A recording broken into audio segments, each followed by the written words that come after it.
Selamat pagi pemirsa, seputar info kembali hadir di sela-sela aktivitas Anda. Bersama saya Pitaloka yang akan memberikan berita-berita terbaru dan teraktual. Pemirsa, kasus Agus air keras viral di media sosial seiring dengan munculnya petisi dari masyarakat. Petisi itu mendesak Agus untuk mengembalikan donasi yang telah diberikan kepadanya. Pasalnya Agus diduga menyelewengkan uang donasi yang berjumlah 1,5 miliar rupiah. Sebuah petisi Seorang pria korban penyiraman air keras bernama Agus viral lantaran diduga membagi-bagikan uang donasi kepada keluarganya bukan untuk pengobatan. Berkaitan dengan hal ini muncul petisi untuk mengembalikan donasi sebagai bentuk kekecewaan terhadap Agus. Para donatur merasa bahwa Agus tidak menggunakan uang donasi sebagaimana semestinya. Petisi yang dimulai sejak tanggal 19 Oktober itu sudah ditandatangani lebih dari 61.000 orang pada hari ini. Sebagian besar netizen pun menuliskan komentar yang serupa pada petisi tersebut. Mereka menyebut Agus telah menyalahgunakan uang donasi tersebut sehingga menuntut Agus mengembalikan uang donasinya. Sebelum drama air keras ini dimulai sejak awal September lalu saat seorang pria bernama Agus disiram oleh air keras. Tak lama setelah penyiraman, polisi kemudian menangkap penyiram air keras yang tak lain merupakan bawahan Agus di sebuah kafe. Seiring kasusnya yang viral, Agus menerima donasi untuk pengobatannya melalui Pratiwi Nopianti atau Nopi. Melalui podcast YouTube Pratiwi Nopianti, Agus memohon bantuan darinya untuk biaya perawatan di rumah sakit. Nopianti pun mengatakan akan membantu melalui yayasan, namun sekitar sebulan sekian, Agus dicurigai menyalahgunakan uang donasi senilai 1,5 miliar rupiah yang seharusnya digunakan untuk pengobatan. Nopianti melalui unggahannya YouTube-nya mengakui menemukan penyalahgunaan uang tersebut dan mencurigai Agus menggunakan uang donasi untuk keperluan pribadinya, termasuk di bagian kepala dibagikan kepada keluarganya. Hal ini bermula karena tidak ada transparansi penggunaan uang donasi oleh pihak Agus. Tim Liputan melaporkan. Baik, kita beralih ke Learning Journal. Teman-teman, reporter itu berasal dari kata reportase yang berarti membawa laporan terjadi dari sebuah tempat di mana telah terjadi sesuatu. Nah, untuk sementara investigasi berasal dari kata pestigum yang berarti jejak kaki. Hal ini menyiratkan berbagai bukti yang telah terjadi fakta dalam suatu peristiwa. Sedangkan menurut Atmakusuma, pengertiannya bisa ditelusuri dari asal katanya. Reporting berasal dari kata reportase yang berarti membawa pulang sesuatu dari tempat lain. Bila dikaitkan ke dalam jurnalisme, hal ini menjelaskan seorang wartawan yang membawa laporan terjadi dari sebuah tempat di mana telah terjadi sesuatu.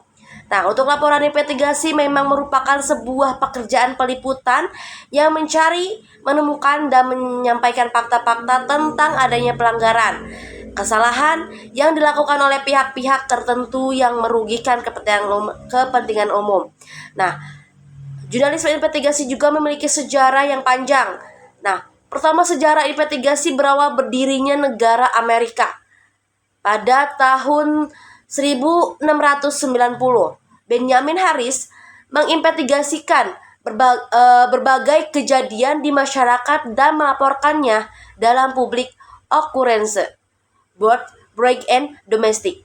Isi laporannya dinilai menentang kebijakan kolonial Inggris. Pada awalnya, sejarah jurnalisme investigasi amat dekat dengan pemberitaan spirit crusading.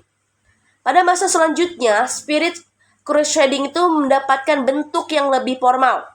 Munculnya praktik muscrating jurnalisme yang mengeksplor atau mengekspos perilaku antisosial dan kejahatan di dunia pemerintahan dan bisnis. Nah, kemudian investigasi reporting. Investigasi reporting di Amerika Serikat mulai populer pada 1975, yakni ketika didirikannya Investigasi Reporters dan Editor atau IRE. Sementara itu, peliputan jurnalisme investigasi di Indonesia mulai mengemukakan pada tahun 1990-an. Harsono menyebutkan bahwa di Indonesia sendiri kurang jelas sejak kapan liputan investigasi itu mulai populer.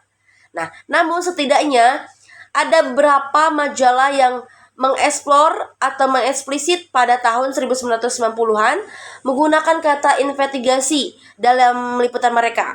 Nah, dalam jurnalisme investigasi versi Indonesia nih, menurut Kurnia, berita investigasi dapat dilihat dari sejumlah laporan Tempo dalam majalah berita yang menamakan investigasi pada salah satu rubiknya. Nah, Tempo melakukan liputan investigasi yang dikerjakan dalam sebuah tim. Nah, mereka melakukan proses pencarian data dan narasumber yang sangat banyak dan dalam laporan-laporan tersebut. Nah, selanjutnya yaitu ada tahapan-tahapan jurnalisme investigasi. Yang pertama itu conception, yaitu menelusuri berbagai ide. Kedua, feasibility study atau mempersiapkan kemampuan dan peralatan yang diperlukan. Terus ketiga itu gonogodiction, yaitu mengukur hasil dari investigasi. Keempat, base building, mencari sumber yang kuat dalam menggali kasus. Kelima, planning atau mengumpulkan, mengatur, serta bagi peran-peran wartawan. Nah, keenam yaitu original research, yaitu mengambil informasi secara tertulis menggunakan buku. Ketujuh yaitu revolution, yaitu mereka ulang hasil dari penelitian tersebut. Nah, kedelapan yaitu filling the gap, menyampaikan hasil penelitian dan menutupi apa yang tidak perlu dipublis. Nah, kesembilan yaitu final evaluation, yaitu mempertimbangkan sisi positif dan negatif investigasi. Kesepuluh yaitu writing and rewriting, yaitu mempublikasi hasil penelitian investigasi dan tetap melakukan pengawasan terhadap kesalahan penulisan. Ke-11 yaitu publication dan and follow up, yaitu menyampaikan liputan investigasi yang seringkali tidak terbit dalam satu kali penerbitan, tetapi juga membaca sangat memerlukan perkembangan dari masalah yang diungkapannya tersebut. Nah, ada juga perbedaan jurnalisme investigasi dan jurnalisme yang lainnya. Bila dibedakan antara laporan biasa atau regular news, laporan mendalam, in-depth reporting, dan laporan investigasi atau investigasi reporting, barangkali perbandingan adalah sebagai berikut nih teman-teman. Nah, untuk regular news yaitu laporan yang menunjukkan menceritakan apa, siapa, di mana, kapan, mengapa, bagaimana, yaitu 5W1H, dan juga sebagai informasi atau data bagi publik. Nah, untuk kedua itu in-depth news, yaitu laporan yang menceritakan lebih menjelaskan bagaimana dan mengapa, yaitu how and why. Kan? Nah, untuk investigasi laporan juga menjelaskan dan lebih menjelaskan apa dan siapa, dan membeberkan dan menelusurkan persoalan dan bergerak maju pada pertanyaan bagaimana, bisa, sejauh mana, siapa saja. Nah, selanjutnya ada prinsip-prinsip dasar jurnalisme, yaitu yang pertama, kewajiban pertama jurnalisme adalah pada kebenaran demokrasi. Kedua, loyalitas pertama jurnalisme adalah kepada warga masyarakat. Ketiga yaitu inti jurnalisme adalah disiplin untuk melakukan verifikasi. Keempat, para wartawan harus memiliki kebebasan dari sumber yang mereka liput. Kelima, wartawan harus mengemban tugas sebagai pemantau yang bebas terhadap kekuasaan. Nah, keenam, yaitu jurnalisme harus menyediakan forum untuk kritik dan komentar publik. Nah, ketujuh biasanya yaitu jurnalisme harus berusaha untuk atau membuat yang lebih penting menjadi menarik dan relevan. Nah, tadi kan udah prinsip-prinsip dari jurnalisme, dasar-dasar jurnalisme. Nah, sekarang prinsip-prinsip investigasinya, yaitu pertama sistematis, kedua logis, ketiga objektif, keempat legal, kelima ilmiah, keenam efektif, ketujuh jaringan atau networking, ke-8 kompeten, ke-9 kerahasiaan dalam penggalian investigasi, ke-10 independent investigasi. Baik, demikian laporan yang saya laporkan pada Learning Journal kali ini. Saya Pitaloka pamit undur diri dan sampai jumpa.